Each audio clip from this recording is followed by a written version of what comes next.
They recognized in Jesus something special, but they wondered if they were mistaken when he died. They didn't anticipate that. Suffer maybe, but die at the hands of Pontius Pilate, the Roman governor? In fact, even when the first reports of his resurrection reached their ears, they were still doubtful and skeptical. But when they met the risen Lord, their skepticism was transformed into a very confident faith, a great joy, and a determination to preach the good news to everyone else. And I think that's the part that's awfully hard to refute, because we have this turnabout, this transformation of a discouraged and bewildered following on the basis of the good news. Somehow you have to explain the explosion from scared followers who run away to let's worship him, let's sing to him, let's pray to him. If there was no resurrection, and more to the point, if there was no resurrection appearances of Jesus, to those who doubted and were discouraged and denied and betrayed Jesus, we would not be sitting here talking about this today. Other messianic figures had risen in the past, had claimed to be somebody, and had been suppressed and killed by the Romans.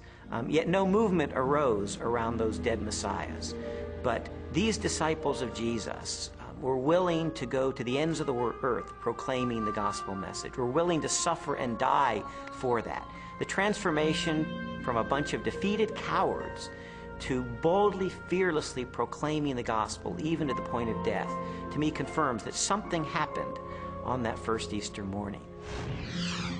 I have worked much harder, been in prison more frequently, been flogged more severely, and been exposed to death again and again. 2 Corinthians 11:23. After Jesus' crucifixion, the disciples lived lives of hardship for 20, 30, 40 years, suffered greatly in their ministries, and eventually suffered martyrdom and execution without recanting for their belief that they had seen Jesus risen from the dead. I mean, what were they gaining? Were they becoming rich? They're running around the countryside. They're, in some cases, abandoning their family for periods of time so they can preach. What they got for their efforts is death, in many cases. You also have to remember that the disciples died not just for something they believed was true. They died for something they actually saw with their own eyes. It's much more difficult to explain that away than it is for someone who dies for a belief and they're sincerely wrong. I came across a bit of evidence I really found fascinating. James was a half-brother of Jesus, and he was not a believer in Jesus during Jesus' lifetime, but he later died the death of a martyr as a leader of the local church. In a similar way, Saul of Tarsus was a persecutor of Christians, and yet he later becomes the Apostle Paul, this incredible missionary. So I had to ask myself, what led to this radical transformation of these skeptics? Sometimes people will come to believe something they wish to be true. If you believe hard enough that a person is loving and kind, you can talk yourself into believing that, even though the person is not loving and kind. It's very, very difficult, however, to explain people coming to believe something that they're actually standing against. Now, in the case of James and Paul, they did not believe in Jesus before his crucifixion. In fact, they thought he was deranged, and they did not accept what he said and what he taught. James, a brother of Jesus, is a skeptic who doesn't come to Jesus until he meets the risen Lord. Critics allow that. Paul's a persecutor till he meets the risen Jesus. That's not the kind of testimony of someone who all gets together and say, hey, let's just cook this thing up.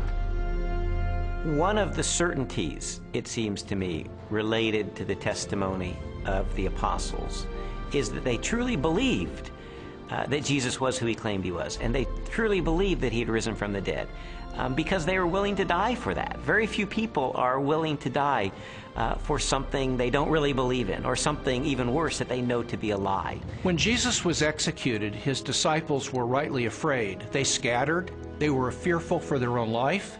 Their hopes had been dashed because they had believed Jesus was the promised one who was going to usher a new day in for Israel. Turned out he wasn't, because he was murdered by crucifixion under the authority of the Roman Empire. And yet, shortly thereafter, we find them taking a stand in Jerusalem proclaiming that Jesus was the Messiah, the very Son of God. How do we explain that? How do we explain the fact that they were even willing to propagate this the rest of their lives and go to martyrs' deaths for their belief? The only rational explanation is that something happened to them between the death of Jesus and 3 days later, and according to their own words, it was that they saw Jesus risen from the dead for themselves. People have often said, and I think it's a perfectly fair position, that, okay, there aren't actually any good alternative hypotheses for how you explain the rise of early Christianity, but because we know as an absolute fact which we're not prepared to let go of, that nobody ever rises from the dead, then there must in fact be some other alternative hypothesis. And I want to say, okay, if you want to make the absoluteness of bodily death the cornerstone of your entire worldview, I actually can't stop you. If you choose to say, no, here I stand, death is the end, and nobody ever comes back from it, and that's just the way it is, well, that's where a lot of people were in the ancient world, it's where a lot of people are in the modern world. I think that that worldview is radically challenged by the strong evidence which points to the resurrection of Jesus, but it's up to somebody what they do with that challenge.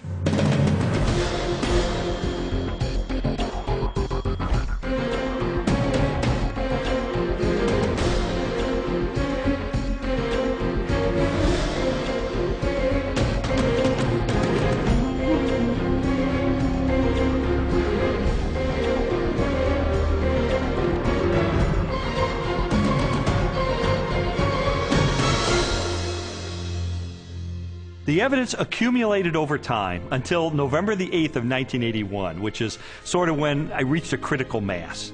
I remember going alone in my room, and I took a yellow legal pad and put a line down the middle, and on one side I started to list all of the evidence I had encountered for Jesus Christ being the Son of God, and on the other side all the negative evidence against that. And I wrote and I wrote page after page, and finally I put my pen down and I said, wait a minute. In light of this avalanche of evidence pointing toward the truth of Christianity, it would require more faith for me to maintain my atheism than to become a follower of Jesus Christ. And so that's the moment that I decided, consistent with the evidence, the most logical, the most rational step I could take was a step of faith in the same direction the evidence was pointing, and put my trust in Jesus. And after I did that, I thought, you know, maybe Leslie would like to hear about this. I thought it was too good to be true. My heart was pounding. I was in tears. I was so excited. I just threw my arms around him and kissed him and hugged him and told him how I'd been praying and how lots of people had been praying that this day would come. She threw her arms around me and she said, "You hard-hearted son of a Baptist," she said, "I've been telling you this for 2 years. I mean, come on." And that began a transformational process for me, where over time my philosophy and my attitudes, relationships, parenting, worldview, all of that began to change over time for good, really for good. When Lee became a Christian, his whole life started to change, to the extent that our 5-year-old daughter, who also saw those changes, went to her Sunday school teacher and told her that she wanted Jesus to do in her life what he had done in her daddy's life. Jesus said, "You shall know the truth, and the truth will set you free." And you know, that's my story. It was someone who said, I'm going to investigate this stuff with an open mind, let it take me wherever the evidence will take me. And what I discovered in the end is Jesus made the claim that he is the truth, that everything hinges on his identity. In fact, everything hinges on the resurrection, because anybody can claim to be the Son of God. If Jesus really did return from the dead, then he is who he claimed to be, and that changes everything. But what about your own journey? I'd really encourage you, if you've never done it, to investigate the evidence for yourself, but make 3 resolutions up front. Number 1, make it a front burner issue in your life. Number 2, resolve to have an open mind, to go wherever the evidence takes you, even if it takes you to the very uncomfortable conclusion that Jesus is who he claimed to be. And then finally, resolve that once the evidence is in, you will reach a verdict in the case for Christ.